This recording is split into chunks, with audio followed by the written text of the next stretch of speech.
Alrighty, so today this is the mid lane VOD review. We're VOD reviewing this Mbessa against the Swain, and let's just first talk about how to basically not lose early game. So this Mbessa has a very just struggles in the early game because of basically two things. One, she's versing a ranged champion, and also two, the item that she got and the runes that she's running made her lose the lane even worse. And this is all because of a range versus melee matchup, and what you should do if you don't feel confident you're going to win a range versus melee matchup. And then this video will also talk about how to play from behind, and also basically the early game and the mid game and / late game of how you should play the mid, how you play mid lane basically. So let's just get started on why she's going to have such a hard time in this lane. First of all, as I said before, she built, first item was Doran's Blade versus a Swain, and Swain is a ranged champion, and since Swain is a ranged champion, he's got an attack range of like this, and whenever Mbessa steps into it, it is a free auto for Swain, basically. And then the second thing that is kind of bad is the runes that she took. The Conquer, Triumph, Legend Haste, and Last Stand are all okay. That's perfect. That's good for Mbessa. Mbessa wants these things. It's just the sudden impact on the Ultimate Hunter. Having two, but basically these are very aggressive runes, and if you're going to play an aggressive rune like this, you need to make sure that you're confident at beating like a ranged matchup like Swain. You need to be confident with your matchup if you're going to go anything aggressive, because when she's building Sudden Impact Ultimate Hunter with the Doran's Blade, this is the most aggressive type of build you can go as an Mbessa. There's basically no defense or seeing of defense in this setup that she's going.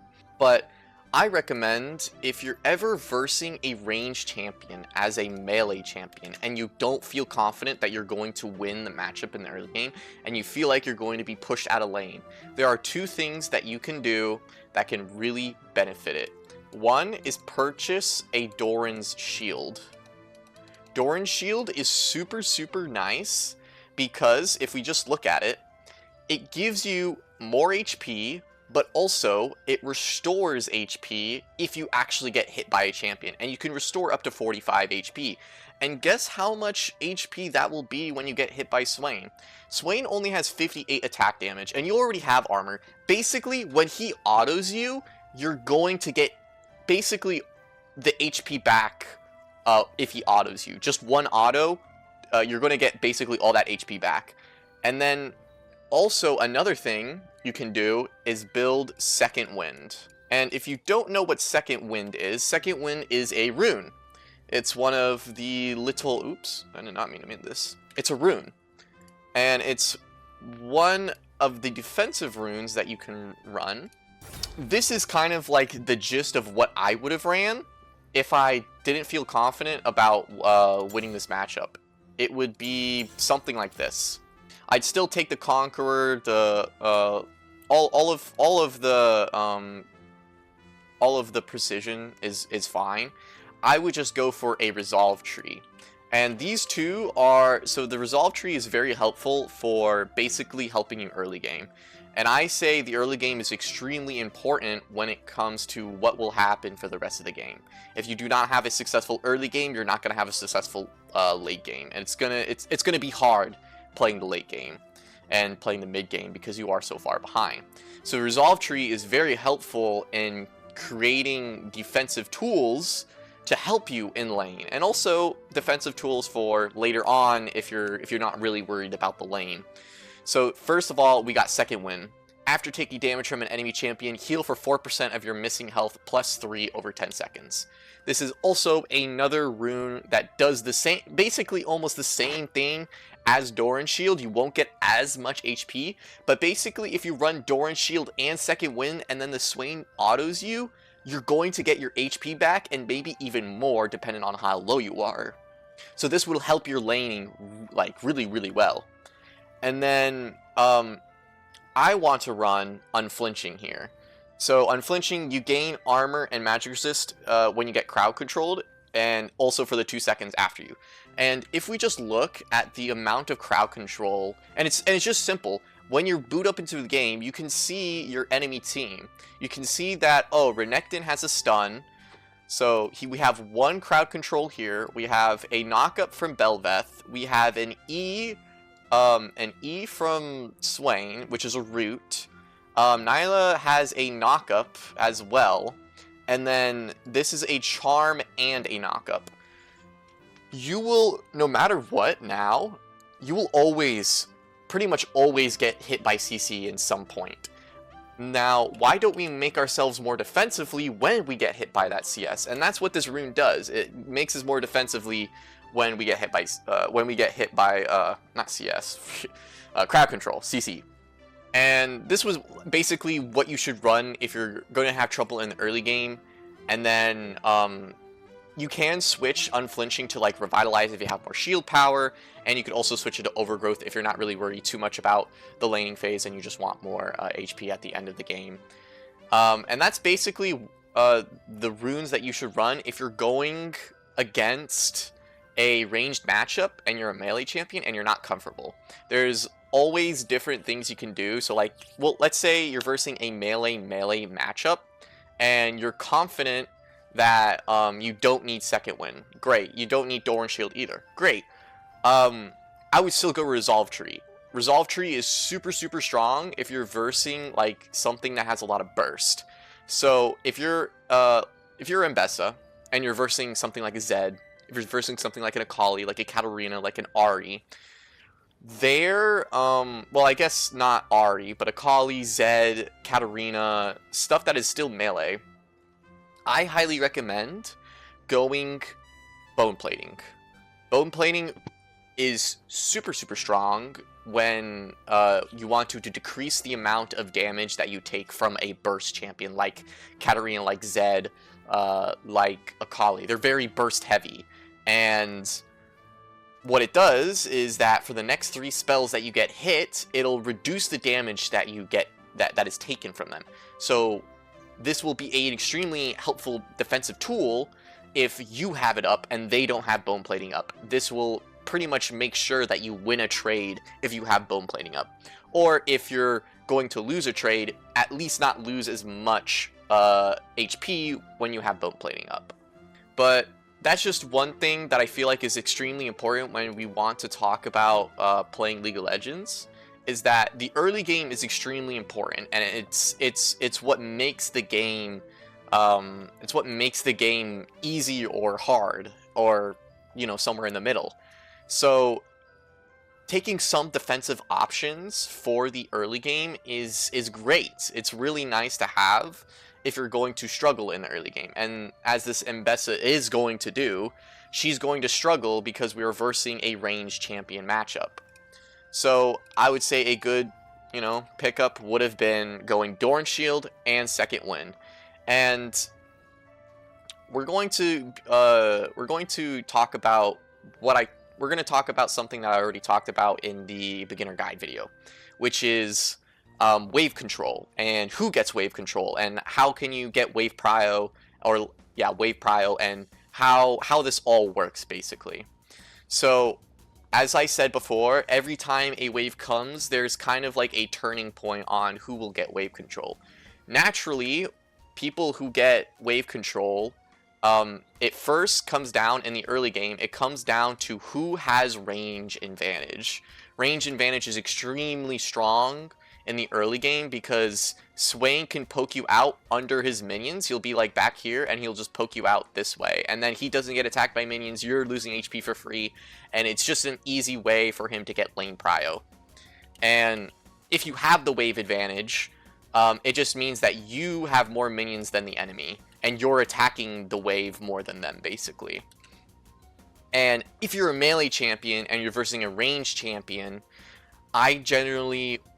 it's generally not okay to fight for wave prio, and there's a reason for it. We're actually going to watch it. She's going to start fighting for wave prio and also just losing so much HP just attacking the minions because of the ranged slash melee matchup. So she should not be here already. She should be just behind her casters, just waiting to get these minions low. And then, as you can see, she's already lost about 100 HP just by standing near the Swain. And she just needs, and as you can see, now that she's pushed the wave even further, or at least it's still even, technically, it's still even. But no matter what, Swain's going to get lane prio here, because he's going to be attacking more than the Ambessa. But now that she's pushed the wave harder in, this makes it harder for Ambessa to CS. This is extremely hard for Ambessa to CS because of how close Swain is to his tower and how much space he has to run Ambessa down. So when you're in a melee matchup, if you're a melee versus range matchup, just give them lane prio, just last hit. Don't use your abilities on the wave. Just try to get as much CS as possible without taking as much damage. Obviously, you can sacrifice some HP for the minions, but it's just not worth it. As you can see, she's still pushing in the wave, and she's already half HP just because of this ranged matchup that she's versing. She's already half HP. And now that the wave is like technically pushing into Swain, Swain doesn't need to worry about anything here. Now she's able to basically cut off Ambessa from the minions because of this tower that's so close to him and how much space he has until Ambessa is like in a dangerous, and also it puts him into a safe position of not getting ganked, because a freaking gank's not going to come from down here. That's just stupid. It just helps Swain even more. So giving the range champion the advantage of lane in the first 2 or 3 waves is what you should do, because you're just making your life harder by attacking the wave, pushing it into them, and then losing even more HP for free. So this is why we don't fight for lane prio if we're a melee champion versus a range champion. Range champion will usually win it, so don't try to fight for it. And now Ambessa is trying to go in, get more CS. She's getting autoed. She's already at 300 HP, and Swain has basically a time. If he hits an E, he basically kills her, and that's what happens. And now she wasted flash, and now she's in a terrible position. She's already died, and it's already 3 minutes into the game.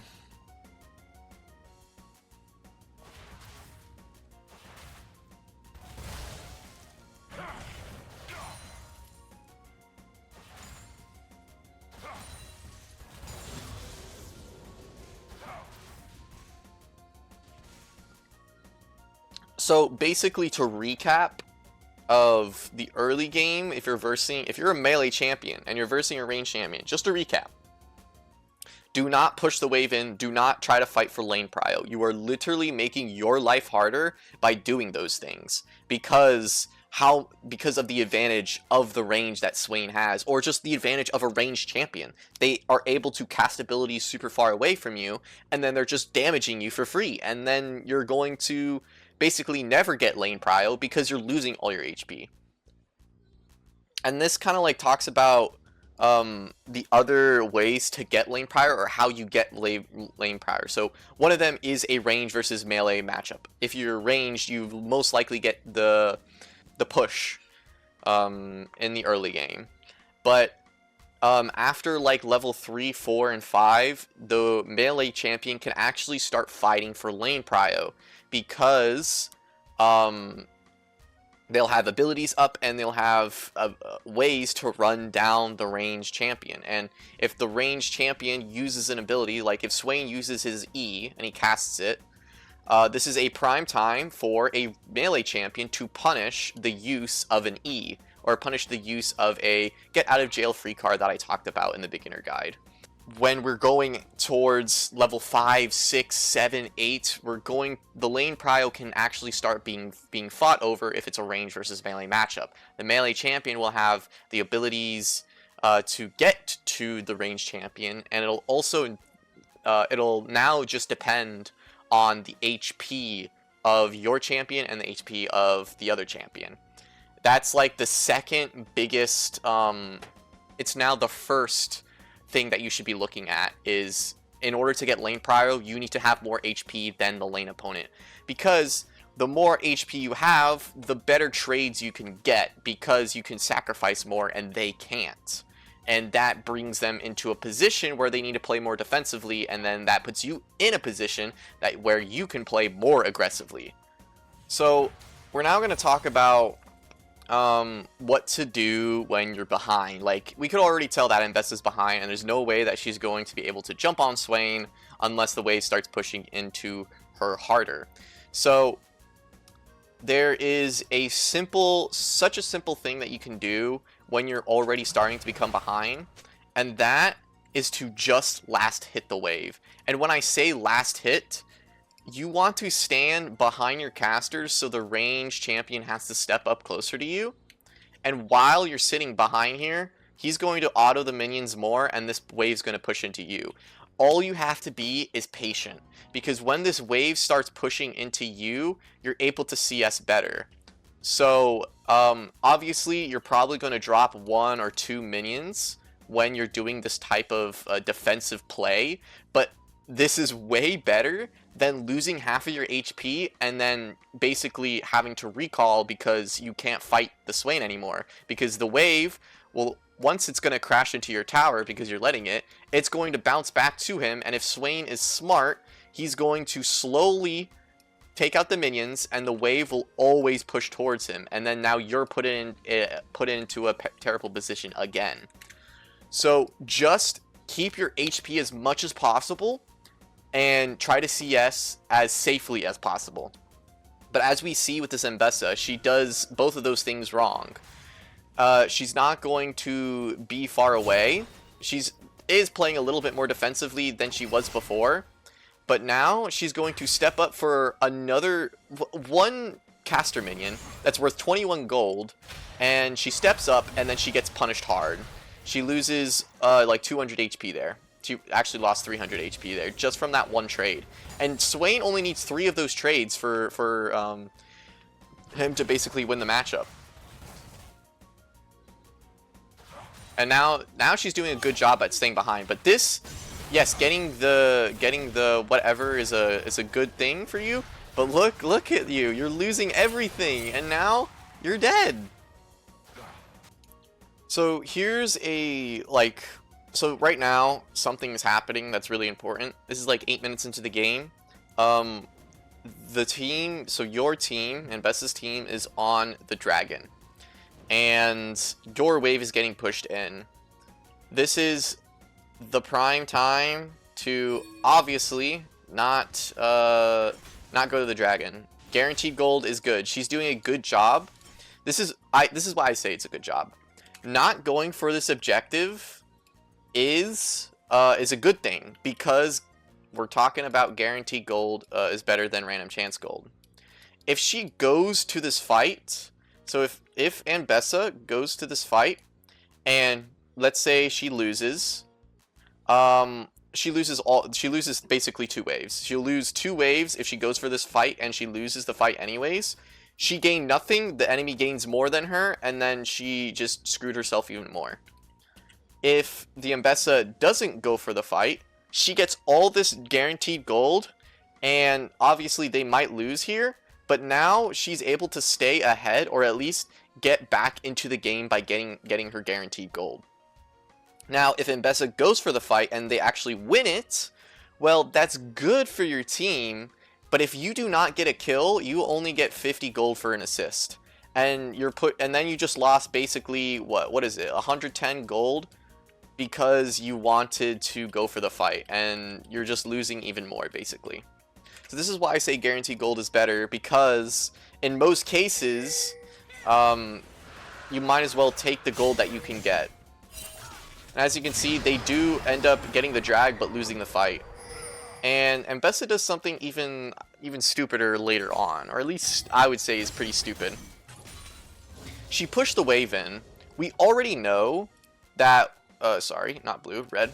We already know that our laner is not returning to lane right now. He's doing something down here. We already know that's happening. And before, we already knew that we saw Belveth and we saw Swain. I don't know if we saw Rakan yet, but we know that there's a possibility that there's 4 champions down here. There might be 4 champions. So there should be 0 reason that you should walk down here and try to contest something. There should be no reason for doing this. You should just push the wave and try to get your guaranteed gold, which is your turret platings.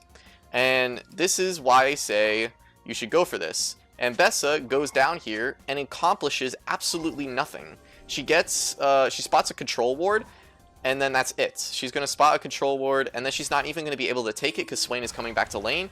But guess what would have happened if she just stayed? This turret plating would have been hers, and she could have gotten 125 gold for it. So, guaranteed gold is really important. Also, when it comes down to if you want to take a fight or not, look at how many numbers they have. Look how many champions are in the vicinity. This is bot lane we're talking about. So there's going to be 2 there already. We already saw Swain on the map, and we saw Belveth down there. There should be no reason for us to go down here, because not only is Dragon just got taken, you're losing your guaranteed gold of taking turret plating by just walking down there.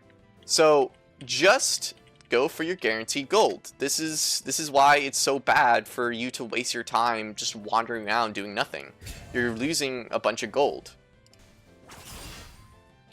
And this Mbessa starts doing this a lot throughout the game, where the wave just crashed into her tower, and then another wave is coming, and it's just going to be stuck in the middle, which means that the wave is probably going to most likely stay there, and she's going to lose minions if she doesn't start CSing them.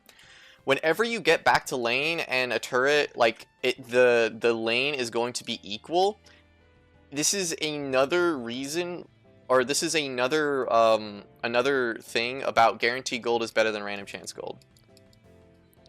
It's that, and it's also why I talk about you should push, then you should roam.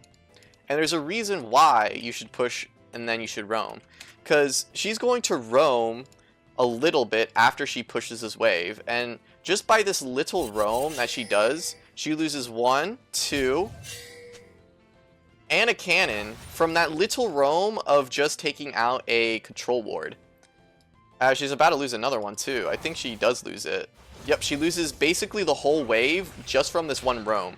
But if she just stayed, cleared this wave fast, used all her abilities on this wave, and then go roam to take out the control ward, not only do you guarantee your gold, but you also get to do what you wanted to do, which is roam. But this is why it's terrible. You're just losing everything because you just thought, okay, I'm going to now roam because I'm waiting for the minions to come back. But this is not a good time to do this. It just crashed into your tower. It's going to be in the middle of the lane, and now you're going to lose minions because the wave is equal. Alright, we have another talking point that I feel like is very important when it comes down to what you should do after you just died or after you recalled. So you should always look at what lane is already taken. If a lane is taken and you just respawned or recalled, do not walk towards these lanes. There is no reason you should ever walk towards a lane that already has someone, because you're losing gold if you do not go here. You're losing because these minions are basically your guaranteed gold again. And at this point in the stage, we are in the mid to late game. After champions hit level 7 and up. So if they hit level 7 and up, champions have substantial enough wave clear that they don't have to worry about freezes, and they don't have to worry about basically doing slow pushes and fast pushes. They can always just fast push a wave and then just leave, because that's what they want to do to start roaming. Now, there's a reason why you shouldn't go to the mid lanes, because you're just not going to accomplish anything. We're going to see that this Mbessa is walking towards mid lane and towards the drag, and she's going to accomplish literally nothing. She accomplishes nothing by walking down here. Now, if she walked bot, she would have been into a 1v1 situation with the bot laner, which is okay, because if you're playing from behind, you need to play defensively. She's already pushing the wave into you, so you might as well take the CS that will be given to you. So you might as well come bot here, because you're just coming mid and you're doing nothing. You're literally doing nothing. There's nothing you do. I think you just walk top lane. Yeah, they just walk top lane. And he basically takes over the Shen's lane, and the Shen did a smart thing. He backed for the stupidity of the Mbessa. The Mbessa should be bot lane. And as you can see, the person that went to take the wave was the Brand, which is a support. Obviously, it's okay that he takes the wave because nobody else came. But you know who could have taken the wave and got free gold? You could have been down here, taking that free gold that was just pushed into you. And not only would you have gotten free gold, you should be down here because drag is up. Because you have no TP. If you don't have TP, you should never be cross-map like this. Shen should be able to come back here because his ult is coming back up. But now that you're up here, he's just going to walk down here. And basically, you're wasting your time because there might be a 5v4 in the... So, the enemy might have 5 players, and then you're going to have 4 because you're stuck in the top lane. And since you have 4, a big factor about who wins a fight is always number advantage. If the enemy has a number advantage over you, they will most likely win. If you don't have number advantage, you'll most likely lose. So try to keep the number advantage that you have. So let's talk about playing from behind as just anyone. If you're playing from behind, there's 2 things that you should really try to do. And that is doing this. You should, 1, catch waves. This is what your job is as a person that is behind. Number 1 job is to catch waves. And the number 2 job is super important, is to support your carries. And what I mean by that is that you should already decide that you are not a carry. You are already behind. And as we could, if I actually click this right, if we look at our scoreboard, Mbessa is still behind. And you should already like just mentally go into your brain and say, I am behind, I will not carry this game. I should try to do as much as possible to make me win this game by supporting the people that are ahead. And the people that are ahead are your Jhin, that's a little bit ahead, your Shen, which is very, very, very far ahead, and also your Yi, which is like pretty much equal. But he's ahead in like CS, he's ahead in items, so we could say that he's ahead. And same thing with the Jhin, he's ahead in items.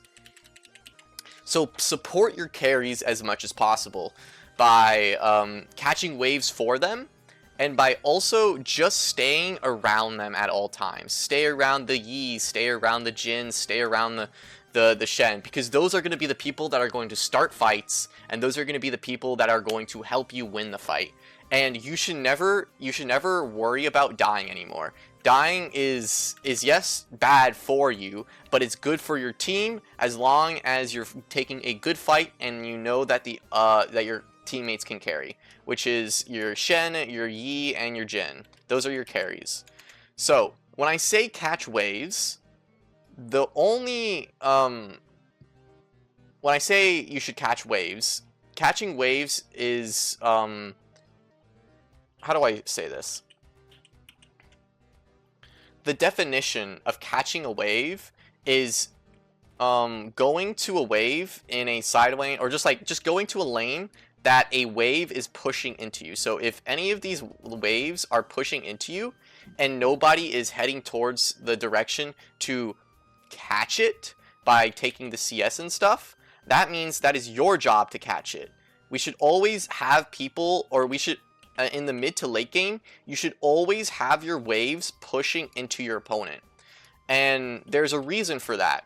If we have waves pushing into our opponent, that means that the opponents need to catch waves. Because if they don't catch waves, they're losing towers, they're losing gold, they're losing CS, they're losing everything. And also, they're losing map prio. Because these waves are so pushed in, if these waves are so pushed in, the jungler can go into the enemy jungle. They won't have river control. You'll also have control of the dragon and of the Baron pit if you just push the waves in. This is why it's so important to start pushing waves in while you're in the mid to late game, and how we can affect how people need to react because you're pushing in waves. But if you're behind, pushing in waves isn't really your job. Your job's to catch them. It's to catch all the waves that are coming towards your tower, and it's free gold that you can just take. Just take because it's going to your tower anyways, and you're going to lose it if you don't take it, and that's your guaranteed gold again. But if you are catching waves, you should never, ever, ever, ever, ever be this far up. This is why there's a reason why you shouldn't be this far up. I mean, obviously the Rakan's here. You shouldn't even be here to begin with. This is a 2v1. You will lose this no matter what. And now we're trying to be more aggressive again. This is being way too aggressive while you're behind. And guess who comes back and that never left? It was the Rakan. And now that the Rakan is here, you die. You give 236 gold to the ADC. You lose 170 gold because you lose the tower.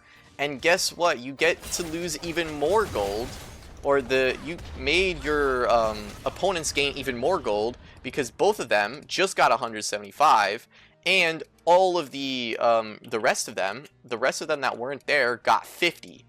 So now you're putting your laners, or now you're putting your enemy even more ahead just by dying and playing aggressive and not just catching the wave at the tower. If you caught this wave at the tower, you took all the minions, they don't take the tower, they don't get 175 gold, these people don't get 50 gold, they don't get 230 whatever gold that they got from killing you, and it's a win-win situation for you, because you get gold, they get gold, and since your team's already ahead, you're just neutralizing it. You're making it neutral for them. You're making it neutral that they will not be ahead because you're doing this.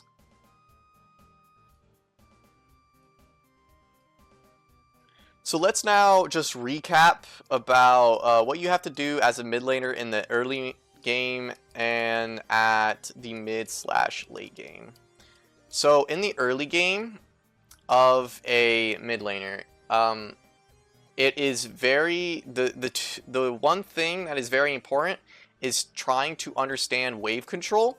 So the one thing you need to understand is wave control and how and who wins it, basically. Who wins wave control. And obviously the level 2, 3, 6 advantage is still applied to this. But understanding who wins wave control is very important. And then the early game really depends on also what you take. So if it's like a range versus melee matchup, we need to make sure that we play more defensively, we build more defensively so we can have a better time in the early game so we can get to our mid to late game, which will most likely make us win if we do get to that point. So the wave control, the 2, 3, 6 is obviously still a part of this. And it's just all about wave control and who gets it, how do you know who gets it, and also what to do once you get wave control. So what you do when you get wave control is when you get wave control, you're obviously pushing into their tower. And if you push, you're able to roam. And also, if you have wave control, so this only applies if you have wave control. We talked about this in the beginner guide as well.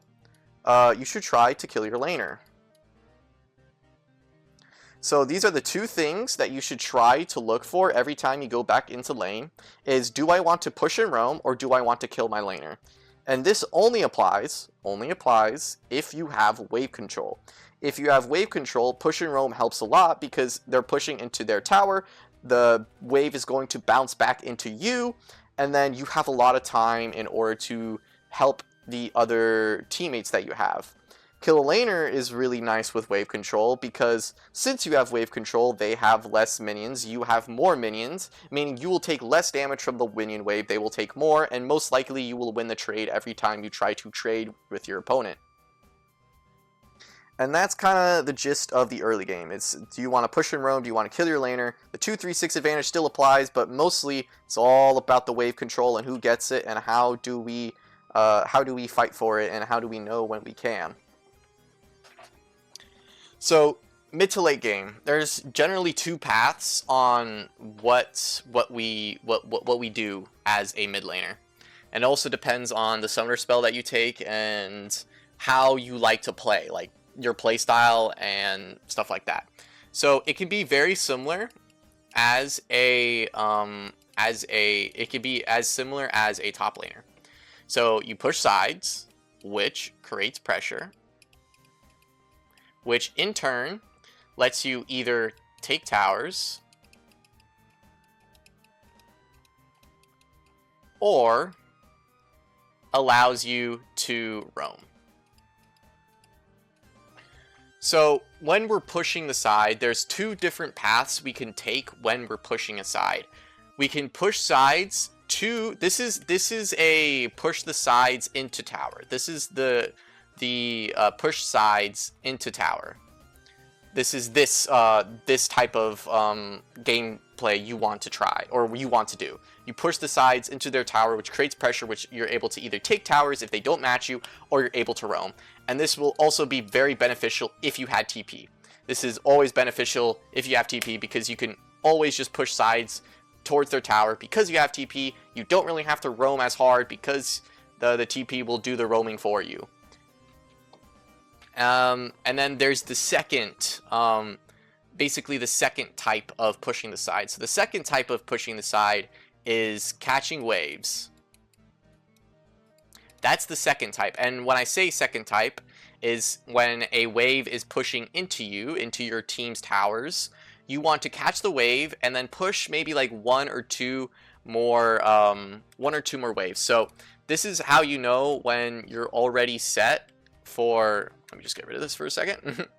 This is how you know when you're already set to stop pushing a wave. If you're taking, let's say there's a wave, we'll say this wave. Oh my gosh, I want to close that, please. Okay. Let's say you're pushing this wave back into them. Let me put that onto yellow again. Let's say you're pushing this wave back into them. The way you know that the wave is going to continue pushing into them is one, there are more minions than the other lane, and two, that your wave has passed the midpoint of the lane. So once the wave passes the midpoint and you took out one or two waves, it'll always push into them now, because it passes the midpoint where the waves usually meet. And obviously these will come faster, but as long as there's more minions, mostly more than like we'll say more, if there's like one full wave over the enemy, it'll always push into them. So let's go back. So this type of playstyle is where you want to play more aggressively and you want to roam more. And this is like when you want to roam more and you have a more roam heavy champion and you ran Ignite. And that is yellow. I want that as black now. And this is like when you run Ignite. This is like something you do when you run Ignite, because you catch waves which will start pushing waves into them. Yep, into enemy. So if you catch a wave, it'll start pushing waves into the enemy, which in turn allows you to roam. So this type of playstyle is catching waves, which in turn pushes the waves into the enemy, which allows you to roam. And there's a reason why this allows you to roam, is because if nobody catches the wave that you just pushed into them, they are losing gold, they're losing the towers, they're losing map prio, they're losing so much more if they don't catch the waves and push it back into you. So that's the different playstyles that pretty much goes around when it comes to the mid and late game of a mid laner. Is that it's still we're still talking about pushing the side lanes, but rather than pushing sides to the tower, you also have an option to just catch waves and then push the wave into the enemy, and then once it's pushing into them, you can roam, which allows you to get more kills with your ignite and stuff like that. But and also creates pressure. This also creates pressure because if they don't go for it, they're losing map prio, they're losing towers, they're losing CS, and that's kind of a bad thing for them. So this is the two type of playstyles that you can do in the mid to late game. It all depends on your champion and which one you like to play. If you're playing something like Annie, and you're running ignite, just do the catch waves because Annie can't push towers. But if you're playing something like a Diana, or like a Zed, or I would say like, yeah, Diana or Zed, this is a good opportunity to do push sides and tower. As long as you're running TP, this is always really good.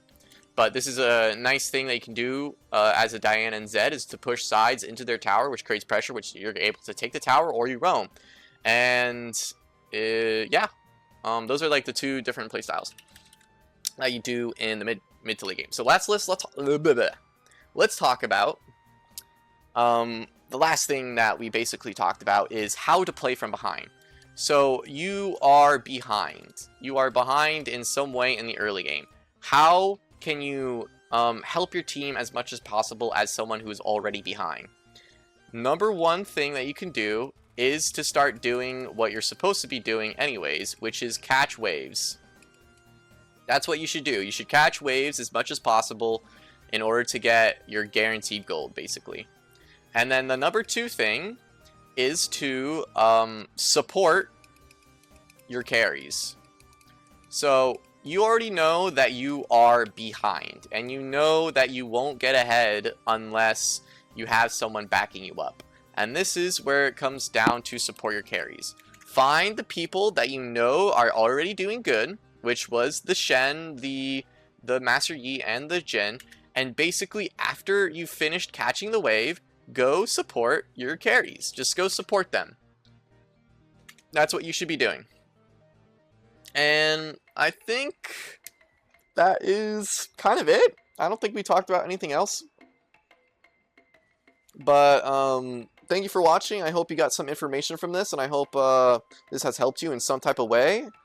But yeah, this is kind of like the beginning of how you should be playing the mid game, or the mid lane, and some more, and also just how you're supposed to play from behind and how it's good for you, or how to do it basically. Because if you don't do catching waves and you don't support your carries, you're going to become even further behind, and it'll be even worse for you, and you might end up basically solo inting the game for yourself basically.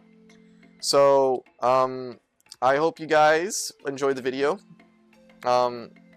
If you have a video review that you want to send me, please put it into the comments, like a YouTube link to it, and I will gladly watch it, and I could post a video about it so you can understand what you did wrong. And maybe I could also talk to you one-on-one if you're really interested into that. But good luck climbing, and I hope to see you in the next video.